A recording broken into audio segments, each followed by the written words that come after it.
It's one of the biggest shocks in the long and proud history of the All Blacks. As we reported earlier, Scott Robertson is no longer the head coach, agreeing to step down after just 2 seasons and a record of 20 wins from 27 tests. A clearly scathing review of last year's season was the final straw for New Zealand Rugby, leaving Robertson, a popular and proud rugby man, gutted. Bright-eyed and bushy-tailed, Scott Robertson waltzed into the All Blacks coaching job in 2024, but nobody then would have expected the fallout today. The view of the high-performance team and of us generally was that the All Blacks are not on track in the way that we need them to be on track for the 2027 World Cup. After 2 seasons at the helm, Razor's run is done. New Zealand Rugby cutting his 4-year contract short, a decision that both chairperson David Kirk and Scott Robertson say was in the best interests of the team. It's not really appropriate to talk in detail about any review findings. I think trajectory is a good word to apply. We weren't seeing the trajectory that we wanted, and I think fans will probably share that view. Whatever happened in that review, in terms of everything that was fed back to in regard to Scott Robertson, how he's coaching this team and his coaching staff, has culminated in this happening. And yeah, it really knocked me for 6, to be perfectly honest. I couldn't believe it. Scott Robertson's winning record as head coach sat at a mediocre 74%, with 20 wins in 27 games. But the sacking was more than just results, with reports that behind closed doors, the head coach had lost the changing room.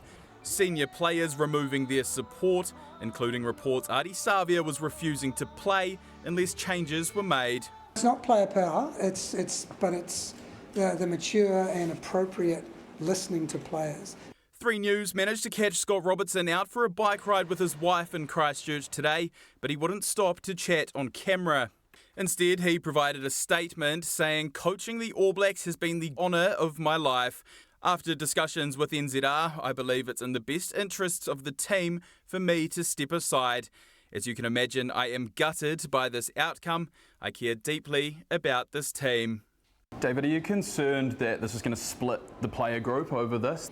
I'm not concerned at all. While Scott Robertson's been the scapegoat, concerns had also been raised around his assistant, Scott Hansen. New Zealand Rugby have confirmed he, alongside Jason Ryan, Tamati Allison and the rest of the management group, look set to stay. Does this feel risky?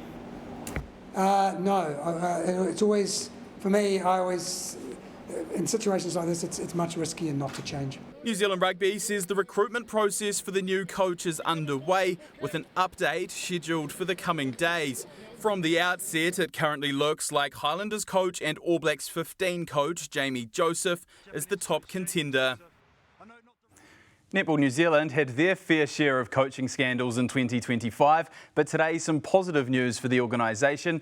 Jane Patterson has been named as interim chief executive, replacing Jenny Wiley, who stepped down in December.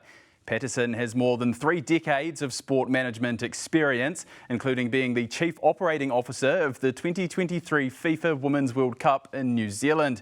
And after senior roles with NBA teams like the Atlanta Hawks and Golden State Warriors, Chelsea Lane will take up the new role as Head of Performance for the Silver Ferns.